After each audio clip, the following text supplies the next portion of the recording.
D-Ray Cruz here. Promise I won't keep you long. Where's my book?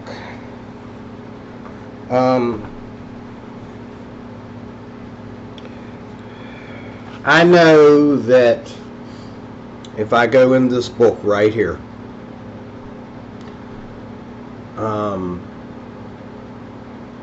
I know that if I go in here now, I could, depending on how much I practice, I could utilize everything in here within about 3 months and play it like it's my own.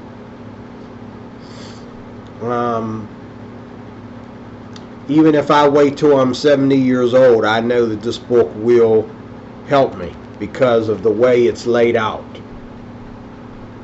See, that's the thing about guitar lessons. I'm not trying to sell Fred Sokolow, but I believe he's the best teacher in the world for those that are teaching themselves guitar. If you're taking a class, okay, even if you're taking a class, I believe this is better because it's laid out for you. You know, the class you only have till the teacher decides to stop, you know, on that subject and move on. But you can, when you got a book, you can go back and you can rewind and you can practice stuff against it and so forth and so on like that. Fred Sokolow Road Maps, I'm just using this to talk about this video. Fred Sokolow's best-selling guitar method has helped thousands of guitar players. The second edition features more songs and updated lessons. This is the second edition. I have another one over there. I believe there may be a couple things that are not in this edition that are in that edition, but as it says here, there's more updated in here. And again, I'm not trying to get you to sit by this book. I just want you to see the book and remember what it's called, Fred Sokolow's Fretboard Road Maps. Now, there's the Fretboard Road Maps basic book, and then there's also Fretboard Road Maps for jazz, blues, rock, and country. Okay, and it's all just pulling one thing out of this book, or maybe 2 or 3 things out of this book, and magnifying those things. But this here book right here is all you need. Okay. Play lead and rhythm anywhere on the fretboard in any key. Every guitar student wants to do that. Play lead and rhythm anywhere on the fretboard in any key. Play a variety of lead guitar styles. Every student wants to do that. Play chords and progressions anywhere on the fretboard in any key. Every guitar student wants to do that. Expand your chord vocabulary. Every guitar student needs to do that. Okay? Learn to thing musically the way the pros do. Okay?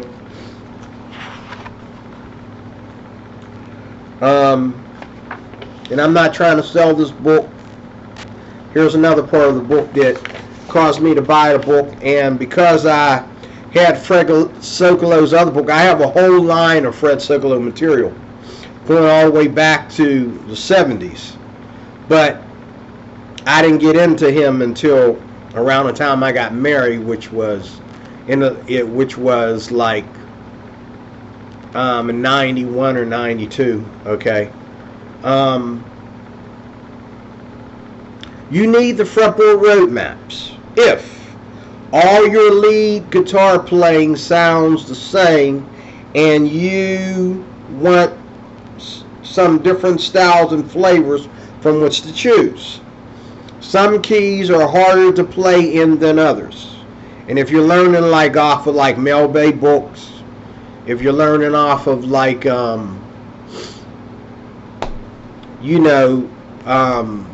even from a private teacher, a lot of times you're going to play what they tell you to play. Some keys are going to be harder to play in than others because you're playing according to some old-fashioned law instead of the guitar itself. You know, what the guitar is able to perform and do. You can't automatically play in any melody you can think of or hum. Okay? And this book helps you to play whatever you want to play. You know some tunes sound alike, but you still learn each chord progression as if it were the only one of its kind. Rewind the tape and let me say it again. You know some tunes sound alike, but you still learn each chord progression as if it were the only one of its kind. Your chord vocabulary is limited, and you memorize new chords slowly without knowing how they're structured.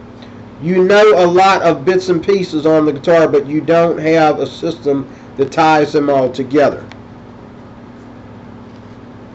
Read on, and many guitar mysteries will be explained. Having written over 100 guitar books, I can say this is the only one that is required reading for my guitar students, at least the ones who are serious. At least the ones who are serious. Okay, good luck. Fred Sokola.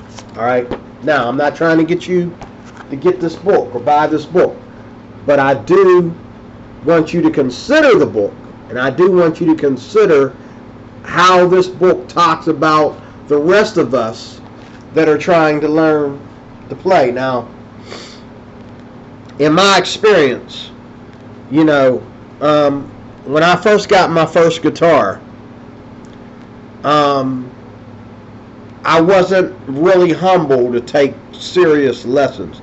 I was humble to learn, but not really take any serious lessons. Serious lessons take time. What is a lesson? A lesson is when you take one thing. It could be, it ain't going to be all the chords. It could be blues chords. Or it could be chords in a certain key. Or it could be how to play the blues turnarounds. Okay, it could be the blues scale. That's a lesson. So that's only one lesson out of what? You could sum it down into 10 that you might need, or 20, okay? But one lesson will teach you one thing. And so when you go to these guitar players, whether they're on YouTube or whether they're audio or audio and book or whatever, a lot of them will teach you a lesson. And a lot of times that lesson doesn't really take you to that place where you want to be. Like, all of us don't want to start off the same. Some of us want to start off playing fancy licks. And, some of us want to start off at playing simple songs. I wanted to start off at playing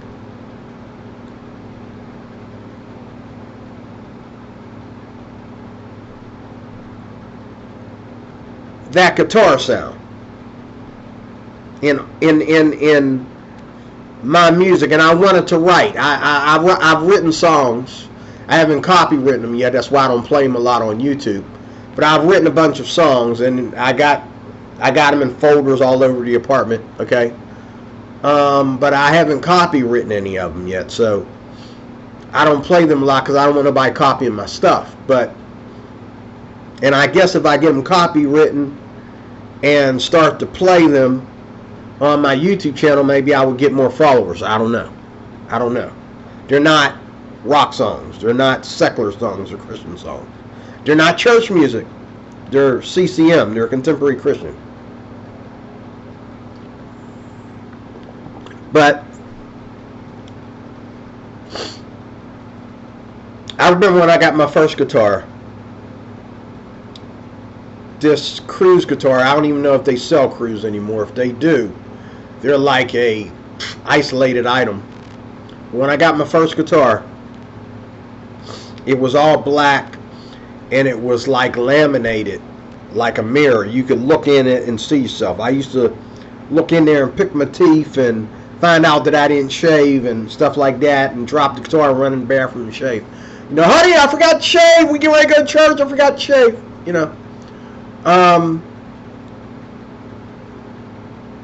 And when I first got my first guitar, let me tell you, I was excited. I was like a baby with a gun. I was like a baby with a gun. I just wanted to shoot everything. Okay? And how much time do you think I spent? I had Mel Bay books 1 and 2. Now the book that sums them all together, 1, 2, and 3 is a good book. It's a good book. But you know what? I took that book all the way to the end. And when I go to church, or somebody says, hey, play something, those books don't do it. Those books don't get me to that place. And I didn't really understand how important Fred Sokolow was in my life until I was asked to join the church band. Now, people just assumed that because you play guitar, you're ready to join the band. So I was in a band. Me and my wife, we did, back when I was married, we did worship. We did devotions for these different churches and stuff. And we did devotions at our local church. And it wasn't until my wife and I split up, which was 20 years ago or less, about 20 years ago. Because this is 2022. We split up in 2000, so I'd say 20 years. I can't believe I've been divorced that long. But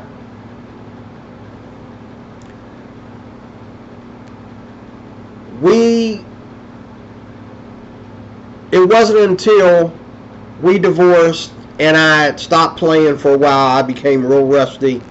I had the guitar out because this is my signature guitar, the Schecter Tempest Custom. I have 3 other guitars, but I don't talk about them on the channel. They're El Cheapos, and it's not like I haven't played better guitars. I had a really expensive Peavey at one time.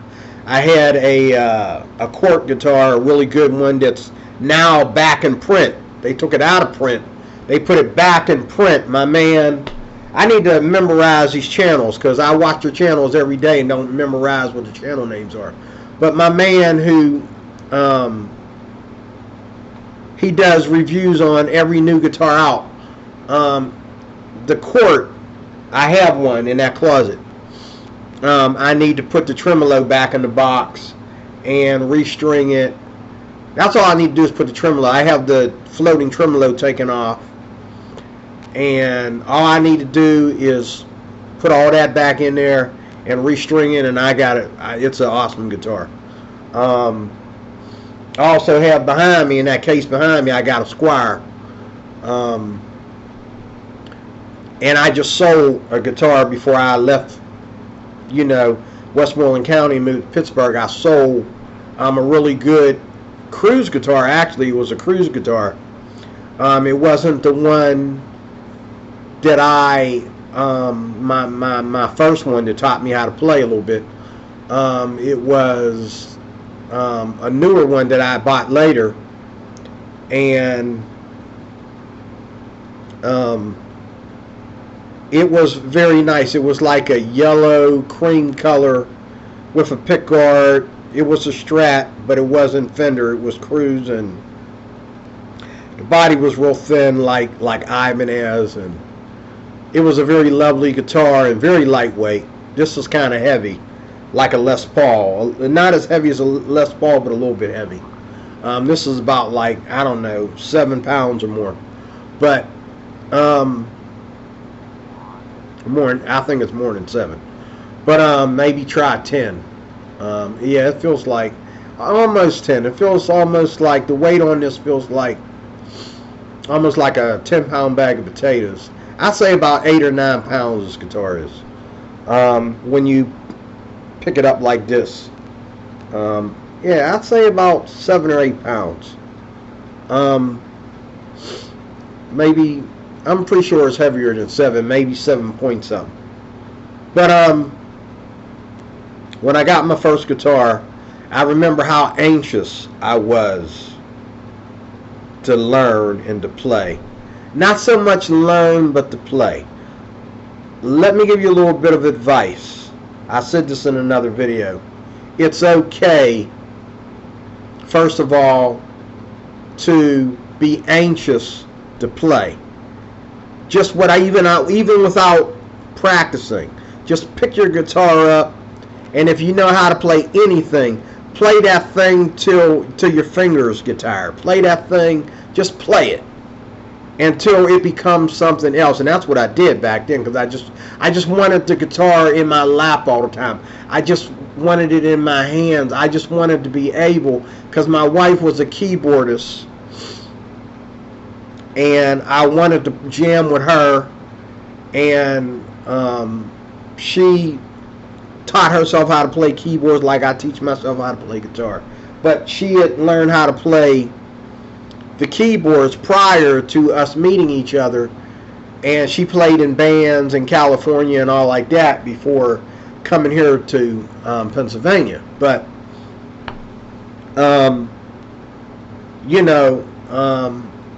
she taught me some things as her and I tried to jam together, and we were in ministry together. She taught me some things about chords and what chords go together and all like that,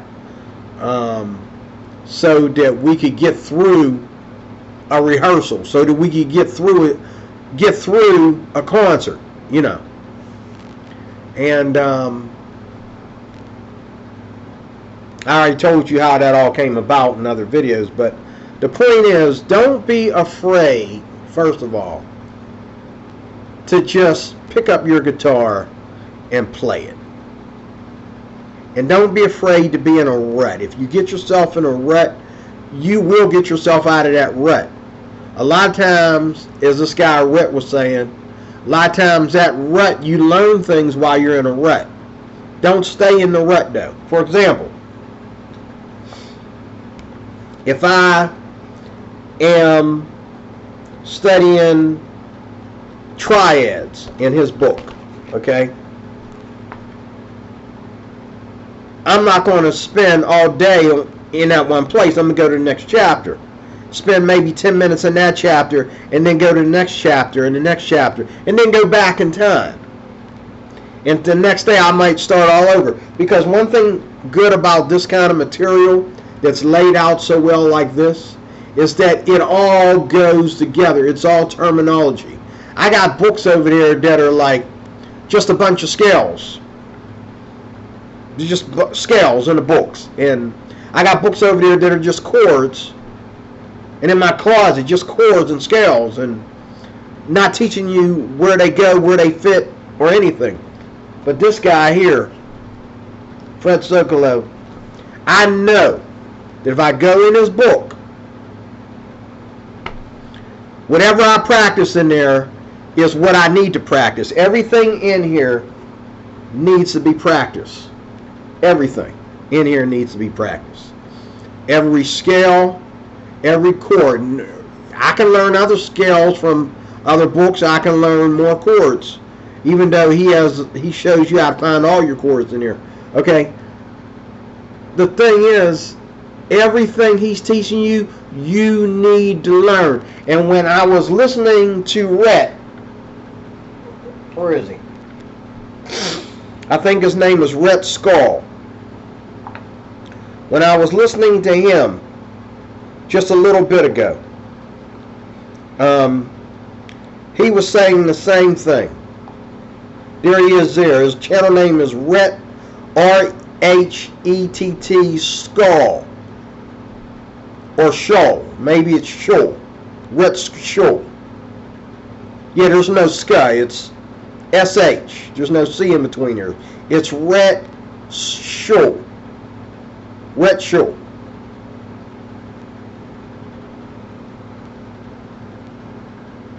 Okay? And I think how I taught myself guitar, what not to do. Okay? Good book. Good, well, not good book, but good video. Now, Personally, in my personal opinion, okay, there's not very good. Why am I going blurry all of a sudden? Why are you going blurry? Why am I going blurry?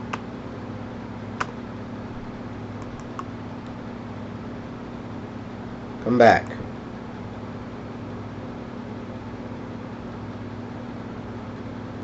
I don't know why I went blurry all of a sudden, because I showed you that book. Get out of there.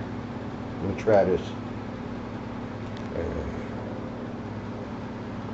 Why am I going blurry all of a sudden?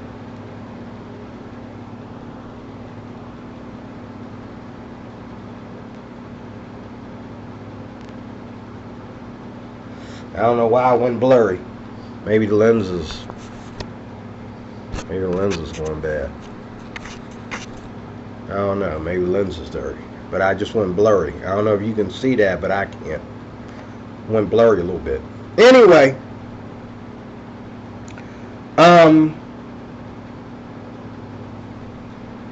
He was saying the same thing that I'm saying about Fred Sokolow. He was talking about how, you know, not to waste your time, but use your time to, and I've done videos. If you've seen any of my other videos, I apologize. I'll probably take some of them down. I've done videos where I'm just rambling off. I don't want to do that in this video. I want to get to the point. And I read the point. I read the points out of here. I could shut the video down right now, but I remember. And I know what I need to do. I realized that as I was listening to Rhett, because Rhett started talking the same material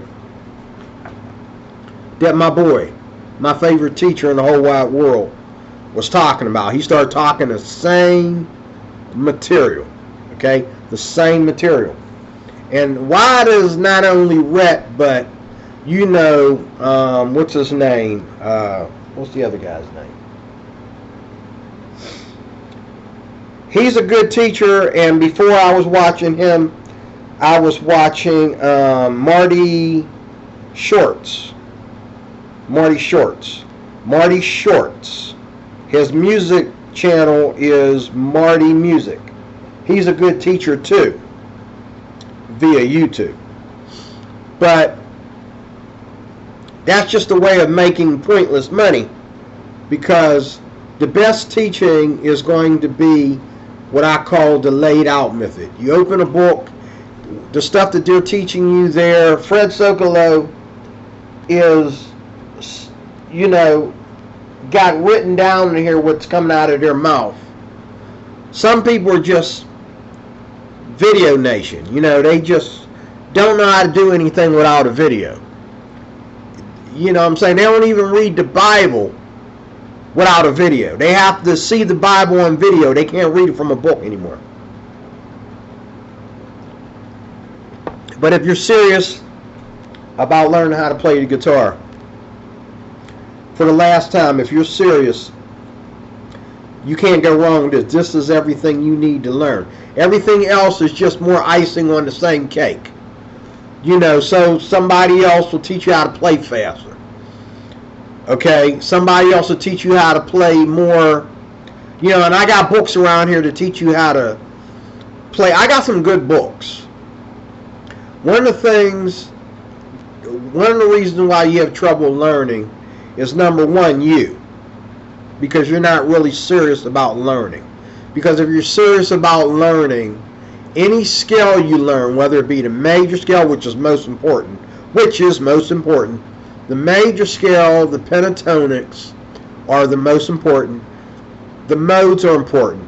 You know, even though you might not use them as much as you use the pentatonics in the major scale. But the thing about modes is, like the Phrygian mode, which I think is what makes flamenco. You're not going to play a major scale over flamenco music. You're not going to play, you know. But see, as you learn the basics, and this is beyond the basics. This is intermediate. Okay, this is for people that already play, like myself, as well as people that are learning how to play. Okay, as you learn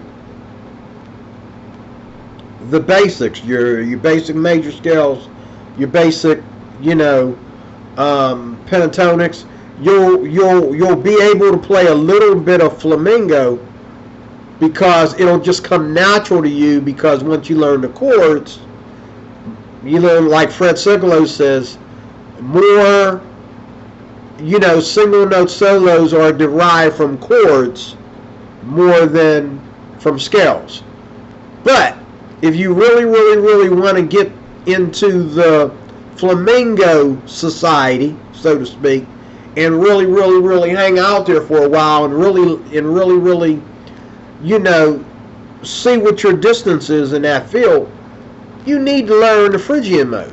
You'll eventually want to learn the Phrygian mode. There's other ways to learn flamenco than the Phrygian mode. Like I said, you can learn from the chords themselves, but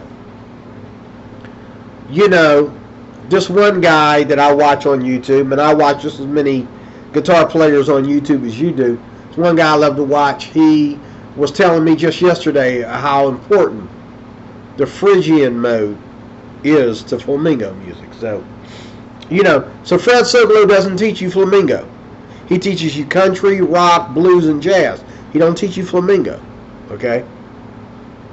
And he don't have any other scales that he teaches in all his books. He don't teach modes at all. He only teaches majors and pentatonics, and what we call the blues scale, which is also the funky minor pentatonic scale. Another good teacher is, if you get any of his material, is L.D. Miola. Now he's a flamenco musician. He's a Spanish musician, but he teaches you how to use. I knew him before I knew Fred Sigalo. He was the first book. I have a book around here, and it's another book that I won't give away. I gave a lot of books away to my daughter and to a good friend of mine that I was teaching how to play guitar. But there's books I won't give away. Okay, the only way these books are going to leave me is in a fire, because I'm a book person. Especially after meeting this guy, I'm a book person. Okay.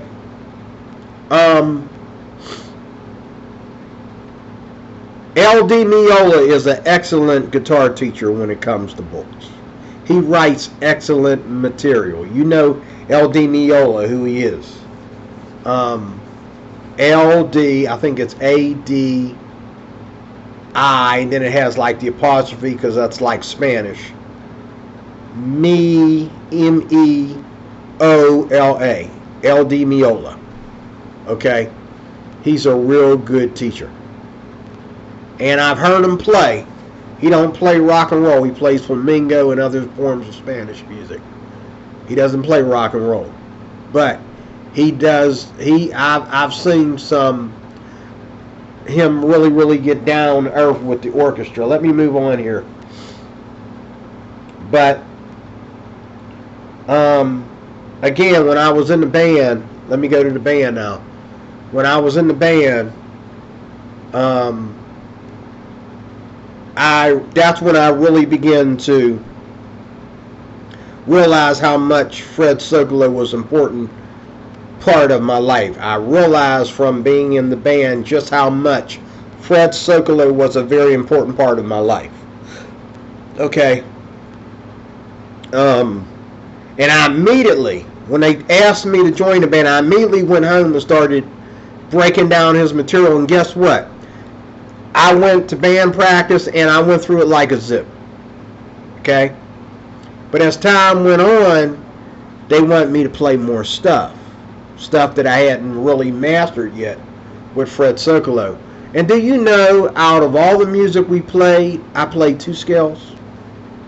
And we played like country styles of music, and we played like more popular styles of Christian music. Okay.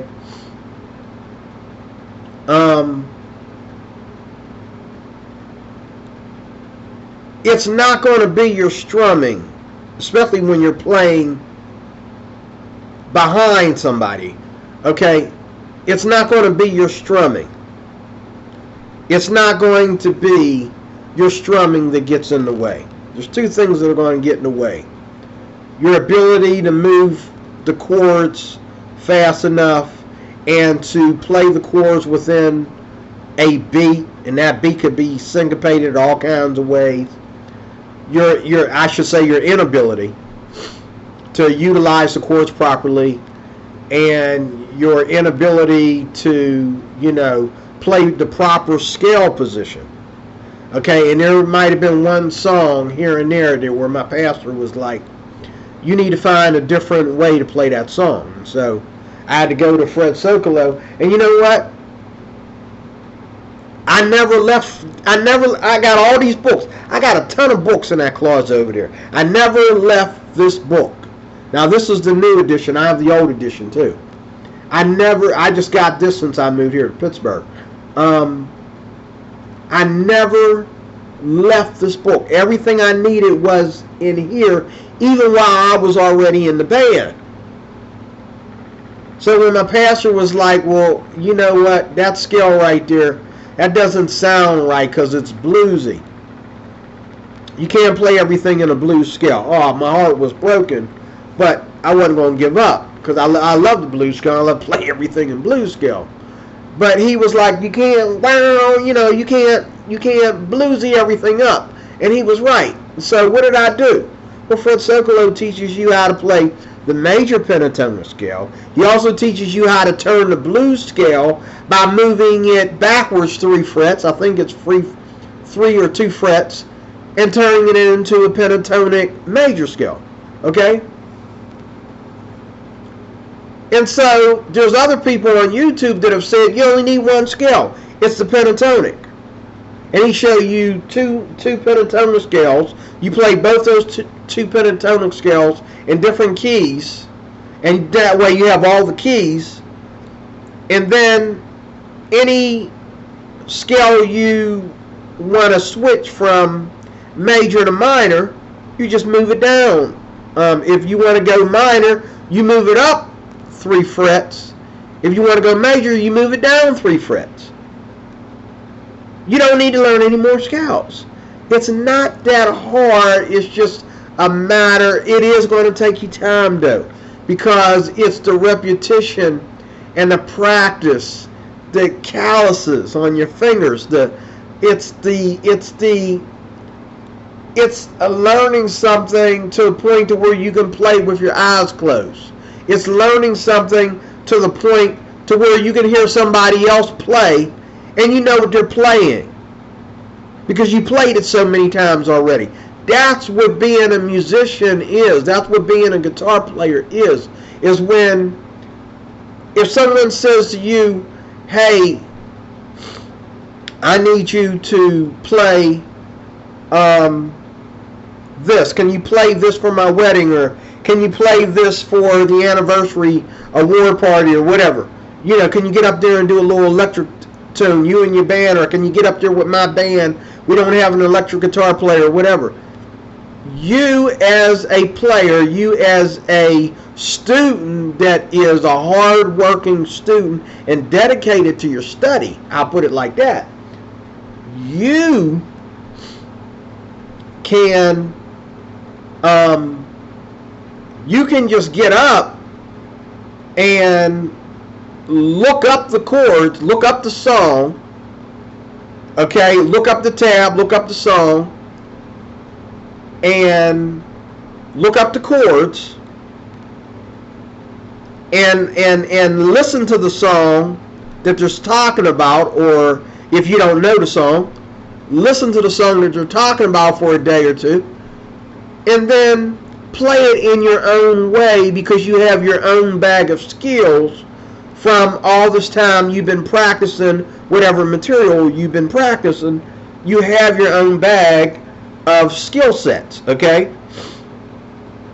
You don't have to play it because you want you to come out. They pick you, so you want you to come through the music. So you learn the song, But if it's country, you want to stay in a country genre. If it's blues, you want to stay in a blues genre. I've had people, you know, play backup for me, and I wrote something in a blues vein, and they made it sound major.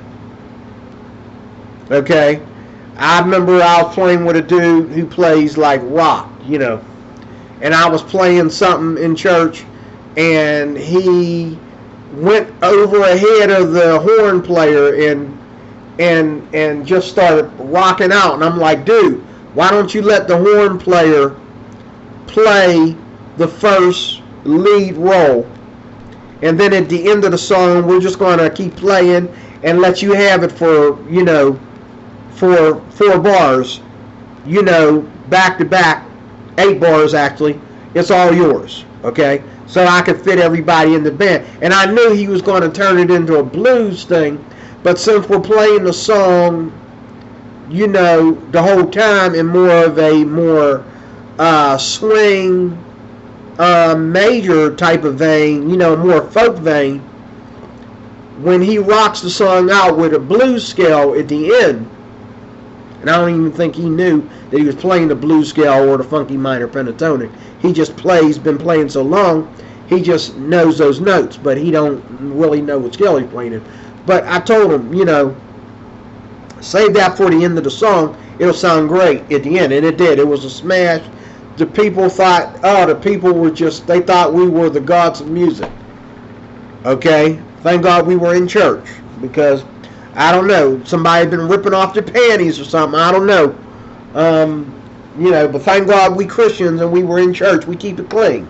But we gave them a show. That song, oh man, they wouldn't leave me alone about it. He said, oh man, I enjoyed your performance, blah, blah, blah, blah, blah. And this stuff goes in your head. And you get crazy sometimes, okay? But I learned from the band that, you know, my pastor, you know, he sent me to Justin Guitar. And he sent me material from Justin Guitar, I should say. And Justin Guitar, I learned a little bit, but I realized that all that is in here. Justin's going to slow me down. No, I need to keep up with Fred Sokolow because he's my teacher. So I went back to Fred Sokolow. If you find yourself in a rut, when you got a good book like this, you can get out of that rut. Out of the same book that maybe put you in that rut, you can get out of that rut. Okay? Just start playing the other things in the book. Start using, you know, if you're getting in a rut with playing the same old pentatonic scales and you don't know how to play them any different, then start playing single note solos. Start playing, you know, making your solos off the chords, which Fred Sokolow teaches you that too. Okay? But I learned how to play in beat and in tune. I learned how to find my keys in the band as well as Fred Sokolow. I learned the pressure of being a guitar player in the band. Okay? Now, the guitar, no matter who you listen to on YouTube or elsewhere, the guitar is all about chords, scales, bending, vibrato. Chords, scales, bending, and vibrato. What else? You might discover it on your own as you pluck around long enough. You'll learn thirds and fifths. Okay? And how to play them up and down the neck too. Fred Sokolow, I don't know if he does it in this edition because I haven't played it in this edition yet. This book is only, I think, 3 years old. My other edition goes all the way back to the 90s. But he teaches you how to play thirds and fifths in his book. Okay? And then, again, I'm going to say it again. Everything you're going to learn in your guitar setup is going to be chords, scales, bending, and vibrato. Chords, scales, bending, and vibrato. Okay? And then after that, this is where I look at a lot of the noisy music to get other skills. This is where the noisy music comes in. The rocker techniques, I like to call them.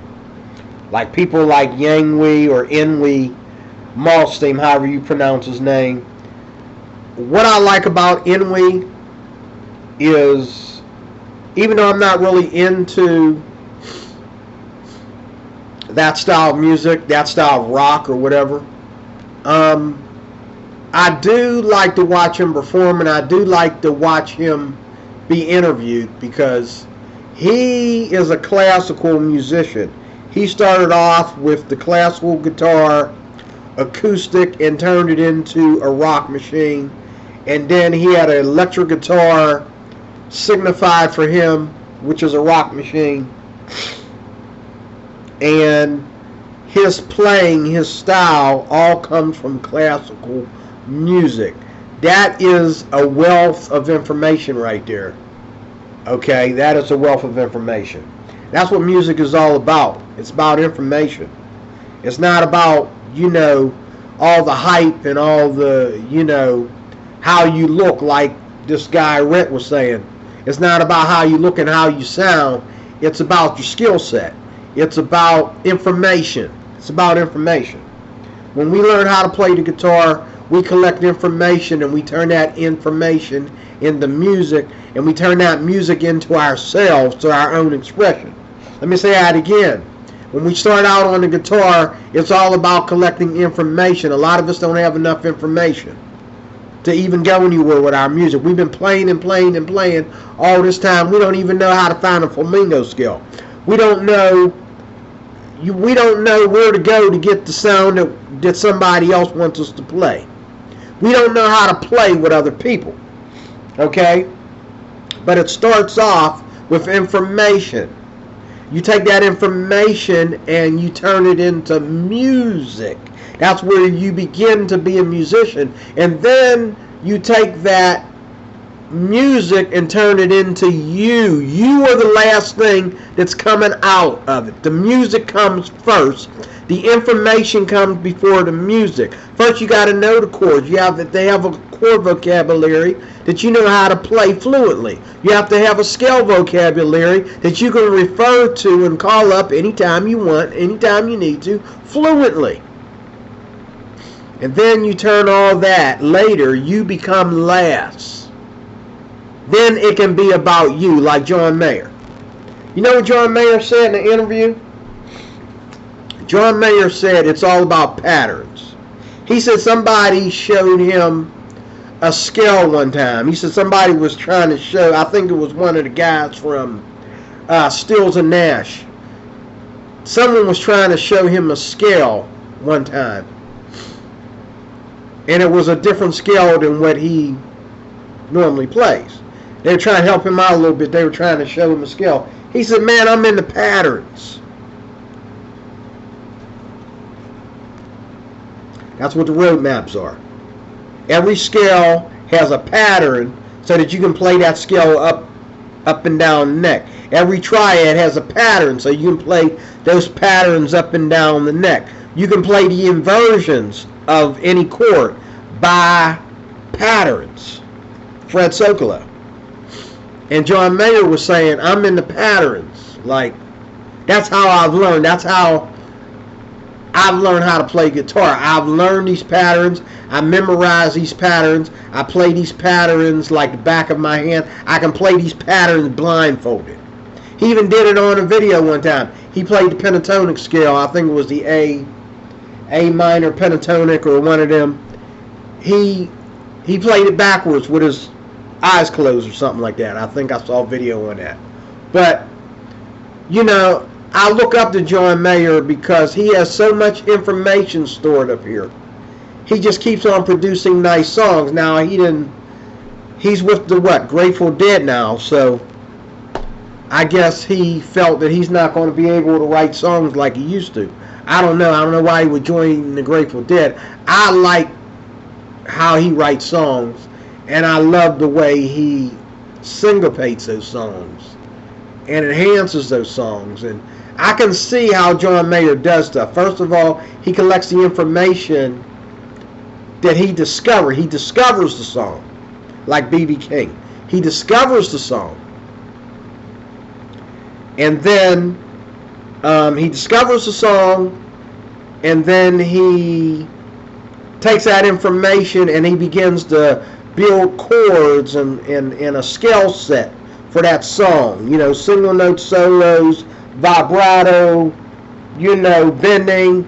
He gets all that down pat. He creates a setup for the song.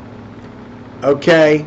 And then he goes over the song, you know, with a fine tooth comb, and he takes this out and puts this in, takes this out, puts this in. Then he compares that song to what he wants the band to do and how they fit to the song and what they're able and capable of doing to the song with him. And that's why his music is so great. That's why his albums are so great. The guy is awesome. You know, who else? B.B. King. I'm closing with this. B.B. King, you know what B.B. King said? He said he can't play. I watch this stuff. He said he can't play like these young fast guys today. He can't do that. He can't. I can't either. He can't play that. But he says that he makes up for it by what he can do that they're not doing. Let me say that again.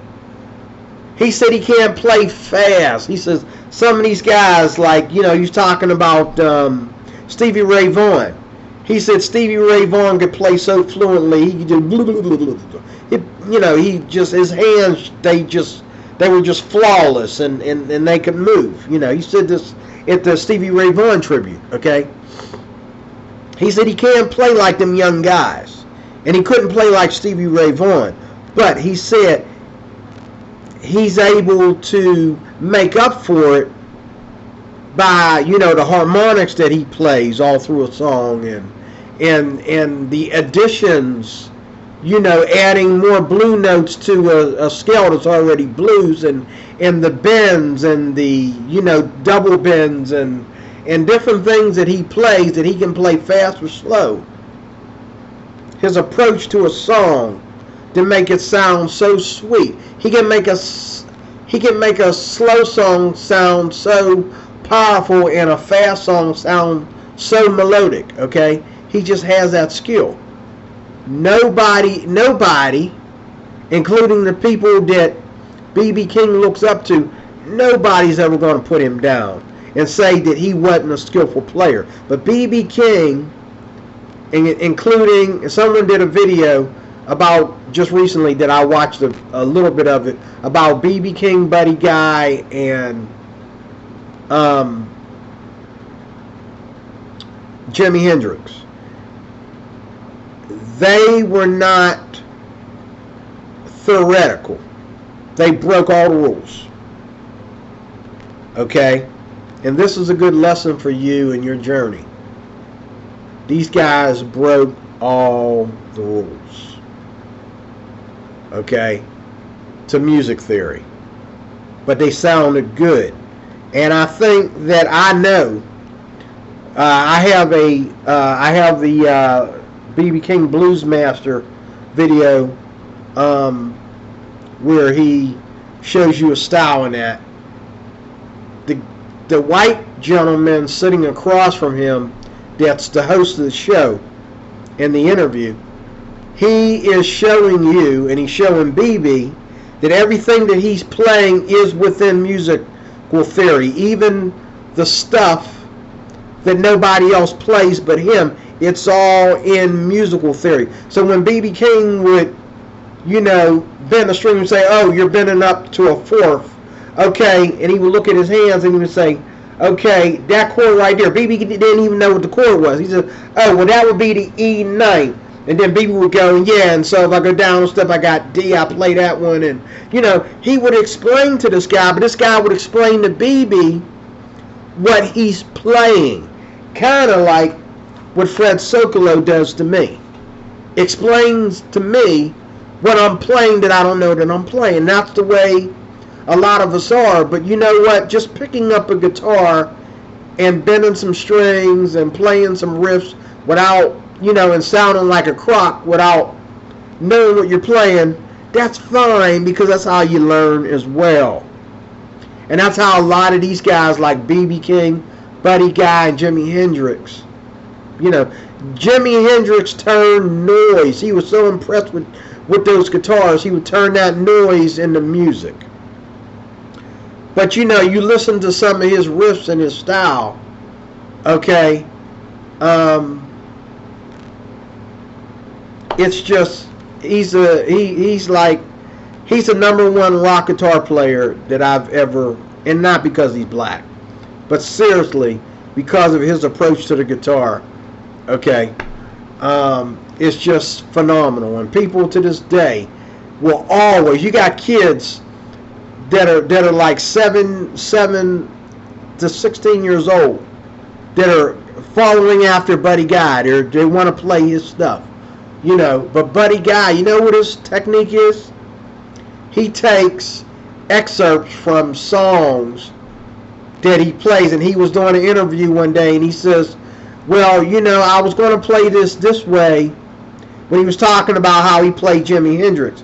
He said, I couldn't play the song the way Jimi Hendrix played it when he did Blues in a Bottle. He said, oh no, it was Lightning in a Bottle. B.B. King and all the blues greats were there. He said, I couldn't do the song. She asked me to do a Jimi Hendrix song. I couldn't do the song the way Jimi Hendrix does it, but I know how the song goes, and I know the chords and all like that. So once I remember and get the bars right, the progression right, I'm gonna just throw some Buddy Guy in there and tear it up, and that's exactly what he did.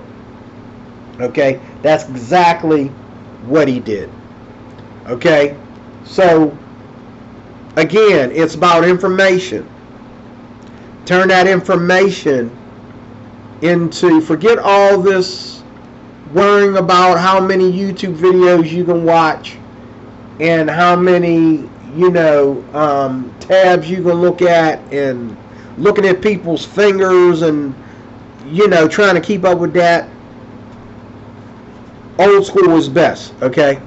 And there's nothing old about Fred Sokolow except his age. But it's the best move. But it's about information. Turn that information into music. Turn that music into an expression of yourself, into your own style. But first of all, you have to have the information, and you have to create the music. You have to have the music to create the music. And then, when all is completed, then you can create your own style. And then, as a musician, and that's when you begin to feel like you've accomplished something in your guitar playing. When information and music create your own style. God bless you. Thank you for watching. I am D-Roy Cruz. Sorry the video took so long, but this time I did it right. Thank you for watching.